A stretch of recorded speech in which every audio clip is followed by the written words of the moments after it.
Okay, so now we need to talk about how shutter speed and aperture work together. When we're taking a photograph, we need to first think about what is going on in our photograph. So I'm going to give you a scenario. For example, we're at the football game.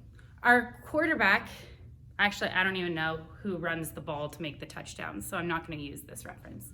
But our person who runs to get the touchdown has the ball, he's running for that touchdown, and he's going to make that touchdown. You want to get that perfect shot of him making that touchdown, the celebration, all of that. When we're in this scenario, we want to first ask ourselves, should we set our shutter speed or our aperture first? We know that we want to stop motion. We want to capture that moment and make sure that person is clear. So when we're talking about motion, we know we're talking about shutter speed. So the first thing we're going to do is we're going to set our shutter speed. Are we going to set it to a slow or a fast shutter speed? If we're wanting to stop motion, we're going to want to set it to a fast shutter speed. So, unfortunately, our runner for the football team doesn't move as fast as hummingbird wings, so we probably don't need to set it to 1/4000th of a second. Instead, we're going to set it somewhere right around here, maybe 1/600th of a second. So we set it right here. We know that at 1/600th of a second, we are letting in less light. So that's how we're going to be able to dictate what our aperture should be at. So at 1/600th of a second, we're letting in less light. So we're going to try and add more light with our aperture. So right here, more light. So we're going to probably line it up kind of like here. We're going to set this at 1/600th, and we're going to set our aperture at f3.5. Then we'll take our test photo, see what it looks like. If we still need more light, that's where ISO comes into play.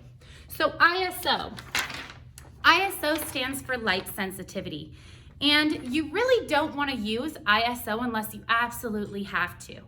I always have my ISO set to 100, and I try to never move it up from there. ISO comes in increments of 100, so it goes like 100, 200, 300, 500, 800. It skips every now and then. But at ISO 100, this is letting in less artificial light.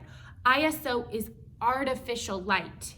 When you think of artificial light, do you want to add artificial light into your photographs? No, we want to use as much natural light as we can. Artificial light, it does not look as good in photographs. So we're going to set it to ISO 100, take our picture. If it's still too dark, then we can maybe consider bumping up our ISO.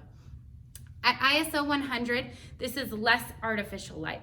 But at ISO 1600, this is more artificial light. And what happens to our photographs is, I'm going to show you, is this. So as you can see here, we have a photograph right here that's taken at ISO 100, and then also one that's taken at ISO 3200. At 3200, you can see that the picture looks more noisy, more pixelated, and that's not good. When we bump our ISO up, our image gets more noisy, and it also often looks cheap and like it looks like it was taken on a really crappy camera. But we have good cameras, so we don't want that to happen. So the less ISO you can use, the better. And that's manual mode. You did it. You got manual mode.